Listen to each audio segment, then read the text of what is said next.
I was watching an older video I uploaded and I was making this joke about how everyone is suddenly a psychologist on the internet, right? And I was thinking about how like I also do that, where like I'm wired to analyze behaviors of how people act or what people do, and I'll describe it in a psychological way so I can predict future behaviors. We call it armchair psychology, right? But it's also just pattern recognition. I don't think it's necessarily bad because it's a survival instinct. I mean, look, you will navigate life through past experiences to predict your safety and reliability of somebody or some person, right? And of course, what you may expect out of them. What I tend to do, even in videos where I'm talking about certain situations, you may notice that I have I always have like a step-by-step process, how I break things down.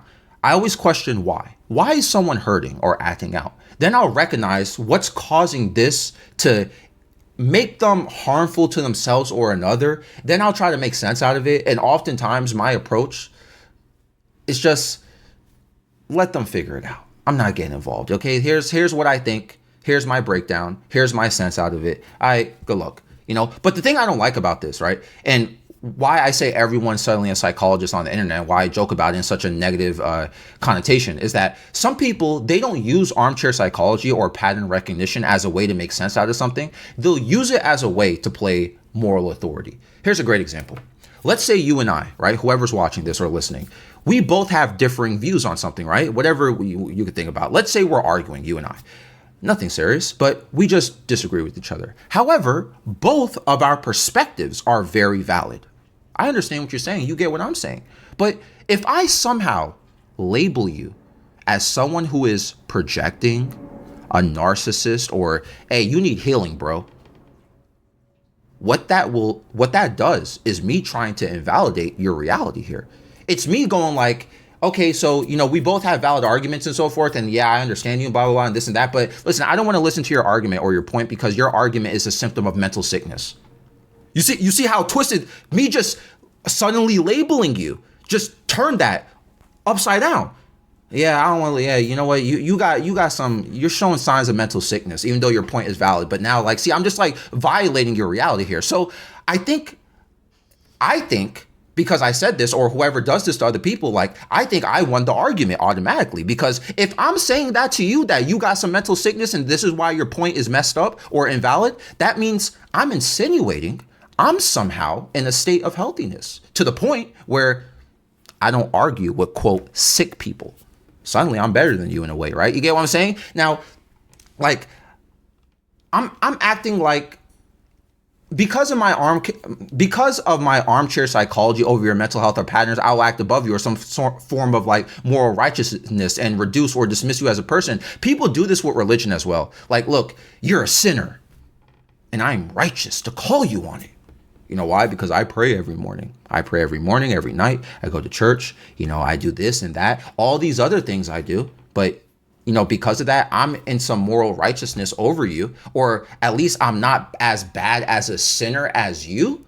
So I'm just going to say straight up, look, you're a sinner. See what I just did?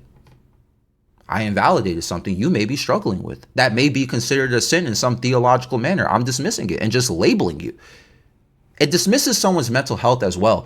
It's ironic to use the sinner argument, by the way, even though religiously speaking, Jesus Christ was portrayed as an individual who was very compassionate over people. So if you're going to shame somebody and label them without giving them compassion, just like, your prophet of your religion and your faith does for what they're going through, it's just very hypocritical to the faith. And it's just also very unfair to somebody, So what happens on the internet oftentimes is whenever someone does something on social media that you may disagree with, everyone suddenly acts like they're better than them. And again, like I said too, sometimes I pull this off too. Sometimes I don't even realize it. I pull it off like, oh, you know what? I wouldn't do that. Or that's crazy. Like something's wrong with them. You know what I'm saying? Like, how many times have you seen a social media figure? And this is crazy because this has happened to me several times. How many times have you seen a social media figure or somebody get, quote, exposed for something that it wasn't that serious? And honestly, you would have done it too. Even if you were in a bad place, let's say you were in a really bad place, like you would have done it too. But because someone else's skeletons are out the closet, because we're going to magnify it on the internet, suddenly the person who is going to critique it, they don't got skeletons in their closet. Suddenly there's nothing, you a clean slate. You the most righteous person, you on your high horse. Instead, Instead, we do that instead of empathizing with the person who made the mistake or trying to understand why they did what they did. We will behave above them. And again, some form of moral authority. What also made me think about this is that one of my close friends, I've talked about him in older videos. So I guess there's a little bit up there. I never put a name on him. I'll probably put a name as an Aku anime character, right? Anyway, so one of my close friends, he's been using Tinder, Hinge, and all these other dating apps to meet women to do things with, right? He's sleeping with them, but he won't commit to a single one of them. He says he's not monogamous. He wants multiple women, but no commitment. And he's just running through them. And sometimes I'm thinking to myself, okay, based on what he's sharing about these women, some of them want something serious. And he's just tossing them out. He already slept with them. And he's saying like, yeah, I don't want anything serious. He's just using them. Now, I'm thinking to myself recently about this, like, should I say something? Should I make a fuss about this? And watch me armchair psychology this exactly how I said I always do it. I feel like he's doing this because he's divorced. He's been married before. He's felt trapped in a relationship. So as a result, he low-key fears commitment. He low-key fears not having freedom. And he doesn't want commitment, but wants the benefits of sleeping with women without anything else attached to it. So this is me empathizing, having compassion for him. He went through a bad divorce. He felt trapped in the past. So this is why his behavior is like this right now. Okay, so I'll be conscious of this if I ever go out and I see him picking up women or whatever. Maybe if I don't see him letting them know beforehand, like, hey, listen, you're cute and all blah, blah, but like, listen, tell them I don't want anything serious. You tell them you just want to mess around and want anything serious. So here's my logic now, right? This is what I'm thinking, because now I empathize, I put a compassion with it, and now I understand the safety of this.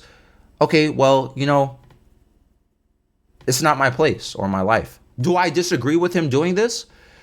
Yo, it's not me. It's not for me. I'm not into this. I prefer commitment. I prefer monogamy.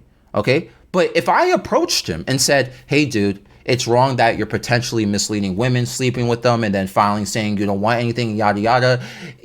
People use that argument. Or I could pull this too. I could be like, hey, I hope you're telling these people up front your intentions so you don't break someone's heart who is vulnerable and happens to just give it up to you because you're a good looking guy and they think that there's going to be more to this. I hope you're not doing that, right? I could say that to him. I could label him as potentially a narcissist, a sociopath, toxic, etc., etc. But I'm not going to pathologically label him, because this begins to impose my values, which is my preference for commitment, my monogamy, right? And now I'm going to come off like I'm policing morality over him. But you know what I've done? I've told him, look, dude, be careful. You're like me. You love crazy women. Y'all know me, Aku. I love crazy women, okay? And my friend here loves them too. But as I've experienced them more than him, even before his divorce, crazy women are hot, but it will backfire on you because a lot of them can be dangerous. And I told him specifically, hey, if this is your lifestyle choice, whatever, okay? This is how you choose to do things, whatever. But the moment you shift your lifestyle choice to manipulation, false advertising, and other things, hey, whatever happens to you, it's your fault. And in my mind, I'm thinking, yes, whatever happens to him will happen. And it's not my place to tell him, stop it. That's bad. Stop sleeping around. That's a sin. Polygamy is dangerous. Don't get sick. You might be messing with someone's XYZ. You know what I'm saying? Hey, bro, look, you a grown man. You're 45 years old, bro. Just be safe and be careful. Okay? I'm just saying, if you want to be safe and you want to be careful for the situation, what I suggest is that make sure that they know beforehand. Okay? That's it. That's your lifestyle choice. I'm not some moral authority. I just wouldn't do that. It's just not fair to them. You see how there's a level to how I'm communicating this versus just labeling and acting like, or dismissing or reducing him as a person. I'm going like, yo, hey, you're going to do something. This is your lifestyle. This is how you handle things. I understand it. I get it. I have compassion for it. I empathize with you. But if I can make a suggestion, just be careful with how you do it. That's it. Do whatever.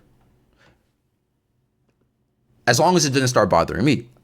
Like, let's say we're hanging out, right? Let's say let's say you and I, we go to a bar, and one of the crazy girls you slept with that you didn't commit to shows up to the hangout spot uninvited. She causes a scene. Okay, so now I'm uncomfortable. Yeah. Once that happens, hey, I'm gonna intervene. I have every obligation to intervene now. But outside of that, do you, bro?